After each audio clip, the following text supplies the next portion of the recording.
નમસ્કાર, આપ જોઈ રહ્યા છો ન્યૂઝ 18 ગુજરાતી. હું છું સિદ્ધાર્થ ધોળકિયા. મહત્વના અને મોટા સમાચાર. સુવેન્દુ અધિકારી બંગાળના નવા મુખ્યમંત્રી હશે. અમિત શાહની હાજરીમાં ધારાસભ્ય દળની બેઠક મળી હતી. સુવેન્દુ અધિકારી ધારાસભ્ય દળના નેતા ચૂંટાઈ આવ્યા છે. આવતીકાલે સવારે 11 વાગે શપથવિધિ જે છે તે જોવા મળશે. સૌથી પહેલા આપને જણાવી દઈએ કે સુવેન્દુ અધિકારીની નામની જાહેરાત કરતા અમિત શાહે એ પણ સ્પષ્ટ કર્યું કે અમે લાંબો સમય રાહ જોઈ કે અન્ય કોઈ નામ ચર્ચામાં આવે છે કે નહીં. और एक प्रकार से आप लोगों के विश्वास के कारण आज के उत्सव मूर्ति और बंगाल के भावी मुख्यमंत्री श्रीमान शुभेंदु अधिकारी जी मंच पर उपस्थित मेरे सभी वरिष्ठ राज्यों और केंद्र की टीम के साथीगण और आज जिसको देखकर मन, आत्मा, शरीर सभी के अंदर खुशी की लहर दौड़ती है. इतना बड़ा विधायक दल भारतीय जनता पार्टी का आज हमारा है. वो सभी नवनिर्वाचित विधायकों को मेरा प्रणाम, राम राम. मित्रों, सबसे पहले मैं दो हाथ जोड़कर बहुत जिम्मेदारी के साथ बंगाल की जनता को कोटि कोटि धन्यवाद करना चाहता हूं. जिस प्रकार का माहौल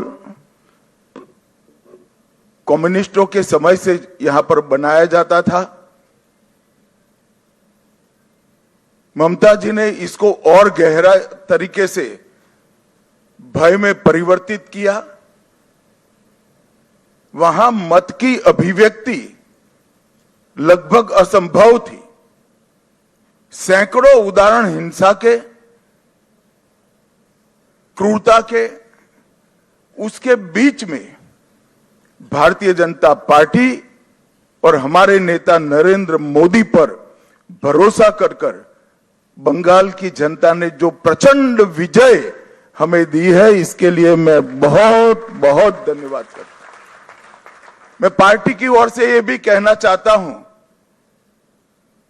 कि बंगाल की जनता ने हमसे जो अपेक्षाएं रखी हैं, जिस आशाओं को संजोकर मैंडेट दिया है, हम पूरा प्रयास करेंगे कि आपके विश्वास को तनिक भी ठेस न पहुंचे, इसमें कहीं कमी न रह जाए.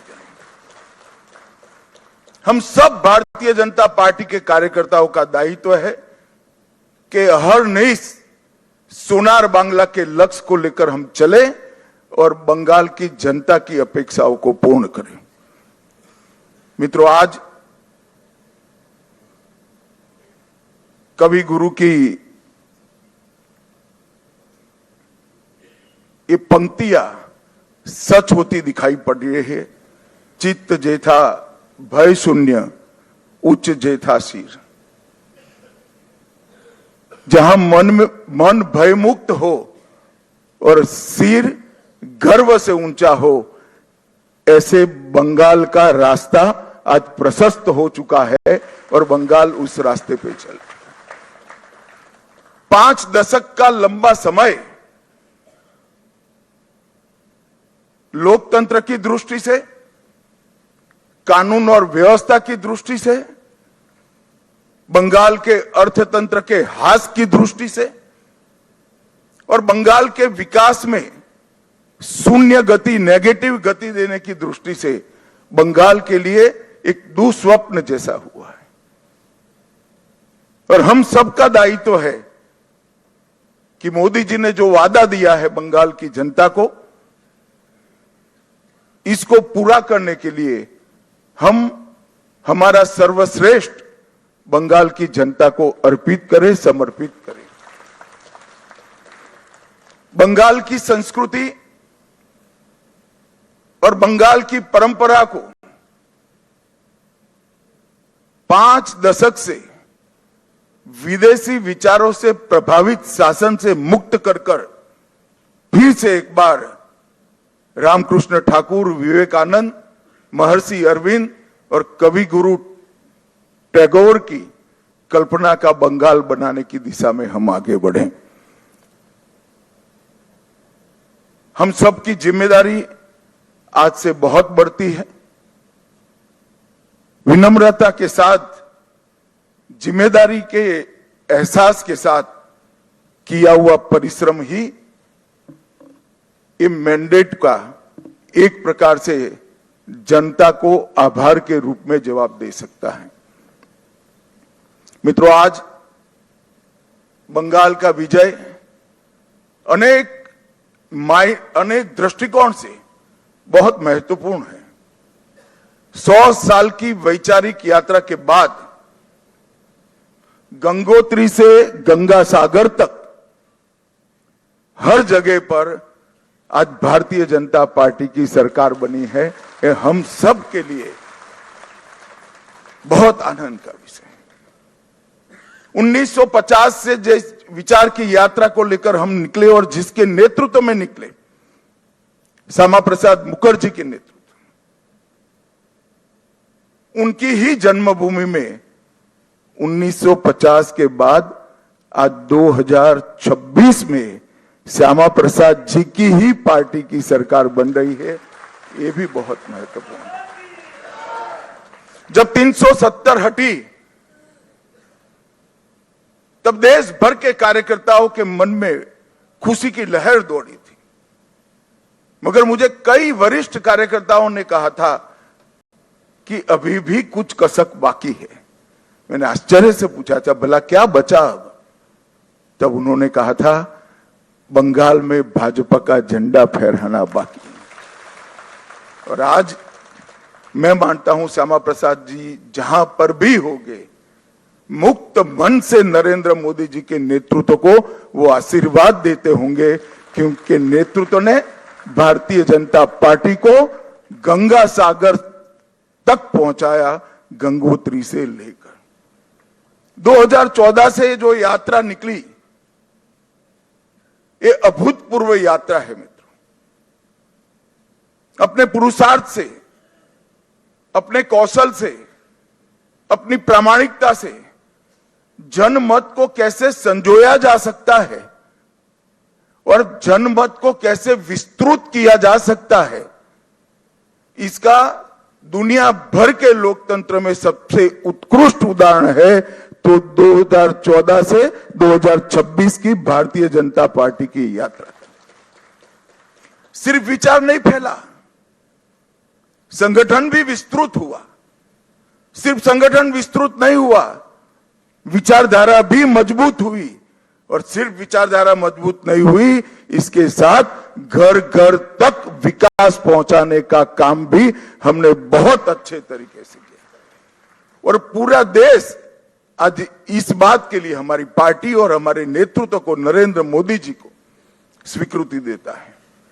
मैं बंगाल की ही बात करूं, मैं ही अध्यक्ष बना था, उपचुनाव आया, हमारे अभी के अध्यक्ष समीक भट्टाचार्य जी एक उपचुनाव जीतकर हमारा खाता खोले थे।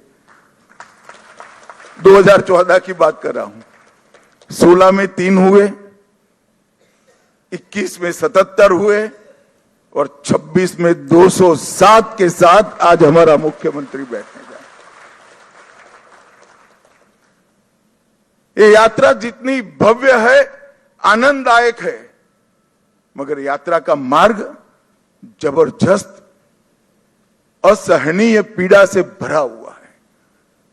मैं आज भूल नहीं सकता कि 321 भारतीय जनता पार्टी के देवतुल्य कार्यकर्ताओं ने अपनी जान इस जीत के लिए गवाई है, विचार के लिए गवाई।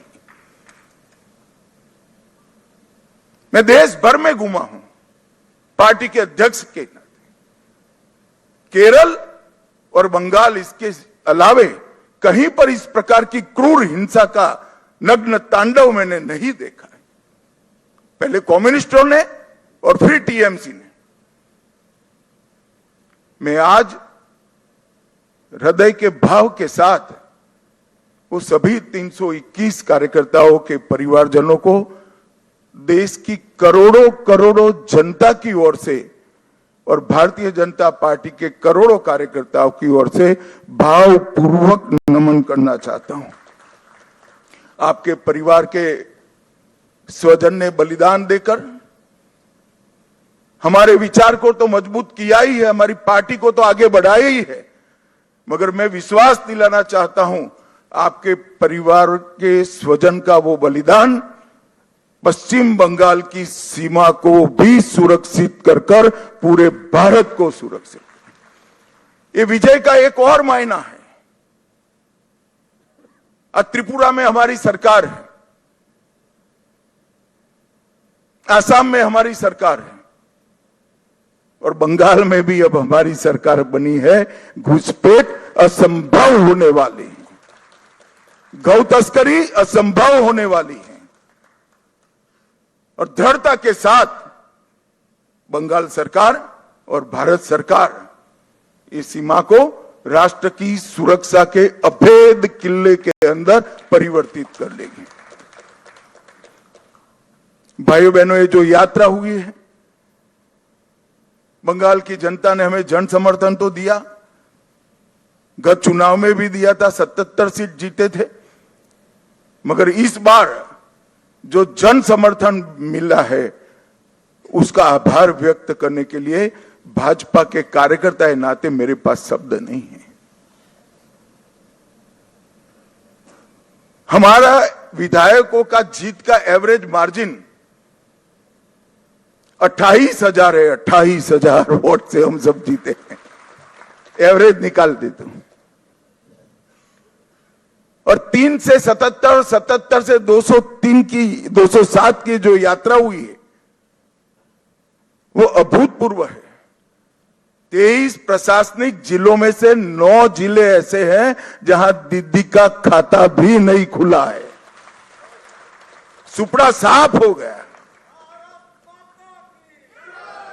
मैंने ऐसा प्रचंड जनादेश देखा नहीं है। सरकार परफॉर्म करती है तब तो मिलता है, मगर जहां ऑपोजिशन में है, विरोधी दल के नेता को बोलने का कोई मौका नहीं दिया जाता है, जनता की भावनाओं को उजागर करने का मौका नहीं दिया जाता है, वहां पर 9 जिलों में शून्य सत्ताधारी दल का एक केवल और केवल ईश्वर और बंगाल की जनता की कृपा है। जब चलता था तब चुनाव आयोग पर ढेर सारे सवाल उठाए गए, न केवल टीएमसी, इनके सभी साथियों के द्वारा उठाए गए। मैं आज उन्हीं लोगों को बड़ी विनम्रता से पूछना चाहता हूं कि बंगाल में 93% मतदान हुआ है, जो आजादी के बाद सबसे ज्यादा है,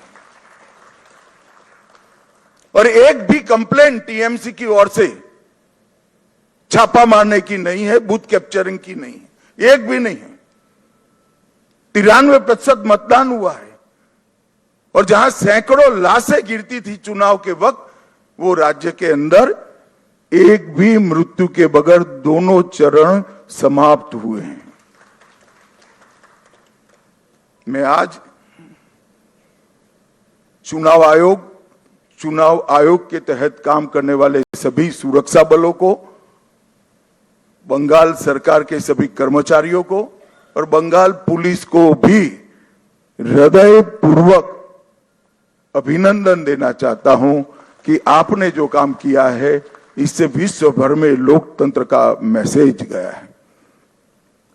23 जिलों में से 20 जिलों में भाजपा नंबर 1 पार्टी बनी है। एक भी जिला ऐसा नहीं है जहां हमारा विधायक नहीं है। पूर्व मेदिनीपुर 16 की 16 भाजपा, झारग्राम सभी सीटें भाजपा, पुरुलिया सभी सीटें भाजपा, बांकुड़ा सभी सीटें भाजपा, दार्जिलिंग, कलिम्पोंग, जलपाईगुड़ी, अलीपुरद्वार सभी सीटें भारतीय जनता पार्टी जीती। और आप लोग तो जीते हो, मेरे लिए बहुत आनंद का विषय है, मगर भवानीपुर की जनता का भी मैं बहुत बहुत धन्यवाद करना चाहता हूं। शुभेंदुदा ने गत चुनाव में दीदी को नंदीग्राम में हराया था। मैंने दीदी का एक इंटरव्यू देखा था, वो कहती थी मैं इनके गढ़ में लड़ने के लिए चली गई। दीदी इस बार तो शुभेंदुदा ने आपके घर में आकर हराया है। मैं भवानीपुर की जनता का भी बहुत बहुत हृदयपूर्वक धन्यवाद करना चाहता हूं। मित्रों, इस जीत का महत्व भारतीय जनता पार्टी के लिए पार्टी के विस्तार तक सीमित नहीं है। इस जीत का महत्व हमारी आइडियोलॉजी के एक्सपांशन तक सीमित नहीं है। इस जीत का महत्व भाजपा एनडीए का 21वां राज्य आए इस तक महत्व नहीं है। ये जीत का महत्व है, ये जीत ने राष्ट्रीय सुरक्षा में जो सबसे बड़ा छिद्र था उसको भरने का काम किया है, वो महत्वपूर्ण। भारतीय जनता पार्टी का वादा है बंगाल की जनता को कि न केवल बंगाल, पूरे देश भर से हम एक एक घुसपैठियों को चुन चुन कर निकालेंगे और देश को घुसपैठिया मुक्त करेंगे। और मैं आज इस मंच से कहना चाहता हूं, जो लोग कहते हैं ये ध्रुवीकरण का मुद्दा है, ध्रुवीकरण का मुद्दा नहीं है, ना जी, ये देश की सुरक्षा का मुद्दा है। आपका देखने का चश्मा पीला है, इसलिए आपको सब कुछ पीला दिखता है। ये देश की सुरक्षा का मुद्दा है। मित्रों, जब भारतीय जनता पार्टी प्रचंड विजय होती है तो पानीहाटी की प्रत्याशी श्रीमती रत्ना देवनाथ, वो हमारी प्रत्याशी बनकर बंगाल भर में माताओं बहनों पर जो अत्याचार हुआ है वो अत्याचार का प्रतीक बनकर सभी माताओं बहनों को एक प्रकार से ढाढ़स बना। हिगलगंज की प्रत्याशी बहन रेखा पात्रा संदेश खाली के अत्याचार के सामने सत्याग्रह की प्रतीक, और ओसग्राम की प्रत्याशी कलिता माझी, वो बंगाल के, कलिता जी के लिए ताली बजाओ जरा, बंगाल के दारुण से दारुण गरीबी में जी रही सभी बहनों के लिए एक आशा का बिंदु है कि हमारा भी प्रतिनिधि विधानसभा में बैठ जाते हैं। बंकिम बाबू के परिवार से भी बहन सुमित्रा चट्टोपाध्याय जी भी आज हमारे साथ जुड़ी हैं। और मित्रों, सबसे बड़ा बात यह है, सुमित्रा चट्टोपाध्याय जी खड़े हैं यहां पर, सबसे बड़ा बात यह है कि वंदे मातरम जो सांस्कृतिक राष्ट्रवाद की बंकिम बाबू ने की हुई उद्घोषणा थी, इसके 150वें साल में ही हमें ईश्वर ने बंकिम बाबू की भूमि पर सरकार बनाने का मौका दिया है। ये बहुत बड़ी बात है मित्रों। और ये शांतिपूर्ण चुनाव आने वाले दिनों में बंगाल के लिए शुभांकर साबित होने वाला है। मैं आज इस मंच से सभी दलों को भी अपील करना चाहता हूं, आइए हम सब साथ में मिलें। लोकतंत्र ये मत की अभिव्यक्ति का उत्सव है, इसमें हिंसा कहां से हो सकती है? देश के सभी राज्यों में हिंसा समाप्त हो चुकी है और भारतीय जनता पार्टी की विशेष जिम्मेदारी है, साथ में सभी दलों का सहयोग भी चाहिए कि ये सरकार बनने के बाद किसी भी चुनाव में घपलेबाजी और हिंसा का समाचार देश भर में पहुंचे नहीं। ये हमारी जिम्मेदारी है मित्र, और इसी के लिए हमें मैंडेट मिला है। हमें इसके लिए दृढ़ संकल्पित होना पड़ेगा। भारतीय जनता पार्टी के कार्यकर्ताओं की एक धैर्यपूर्ण साधना के कारण ही आज ये सिद्धि भारतीय जनता पार्टी को प्राप्त हुई है। हम जहां जहां शासन में आए वहां चुनावों में पारदर्शिता लाए हैं। जहां जहां हम शासन में आए वहां पर हिंसा मुक्त चुनाव हमने कर कर दिखाए हैं। और ये हम सबकी जिम्मेदारी है कि आने वाले समय में जनता का मत भय के बगैर अभिव्यक्त हो पाए, ऐसा वातावरण हमें बनाना चाहिए। और मैं आज इसमें सभी दलों का सहयोग भी मानना चाहता हूं।